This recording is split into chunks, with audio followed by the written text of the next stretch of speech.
চাওঁতে এদিন দুদিনকৈ আকৌ পালেহি ধান খেতিৰ ছিজন আৰু সেইকাৰণে কঠীয়াখিনি গাপ দি থোৱা আছিলে। কঠীয়াখিনি চাই দেখোঁ শিপাবোৰ বৰ দীঘলে হৈ গ'ল। এইখিনি বৰা ধান আকৌ। আমাৰ মাটিবোৰ ইমান দ নহয়, সেইকাৰণে গয়া ধানৰ খেতি কৰোঁ। গয়া ধান কৰিলে অলপ ভাল হয়, পানী যিহেতু কমকৈ হয়। আৰু তাকেহে ভাবিলোঁ ৰাতিপুৱাই কোৰখনলৈ ওলালোঁ, যিহেতু হাল বোৱাই থোৱা আছে ট্ৰেক্টৰে। কাৰণ আজিকালি আগৰ নিচিনাকৈতো আৰু কেঁচুৱা নাঙলে হাল নেবায়, সেইখিনিৰ পৰা ৰেহাই। কিন্তু মই যে নাই, সেইকাৰণে কোৰখনে অকণমান মিলাই দিলোঁ আৰু তাকে সেই বছৰেকৰ ভাত মুঠিৰ কাৰণে কঠীয়া সিঁচিবলৈ আহিলোঁ। অকণমান বেটাই আমাক সহায় কৰি দিলে, মানে আৰু মোক সহায় কৰি দিলে।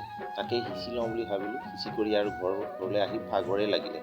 মানুহজনীক ক'লোঁ বোলে পানী অকণমান দিয়া, খাই বৈ লওঁ, চাফ চিকুণ হৈ লওঁ, যিহেতু আজি ইলেকশ্যনৰ ৰিজাল্ট দিব আৰু নতুন এটা চৰকাৰ গঠন হ'বলৈ গৈ আছে। এতিয়া কথা হ'ল, যোনে ৰজা আমিতো তাৰে প্ৰজা। তথাপিতো আপোনালোকৰ মতে কোনখন চৰকাৰ হ'লে ভাল হয়? NDA চৰকাৰ নে ইণ্ডিয়া এলায়েন্স?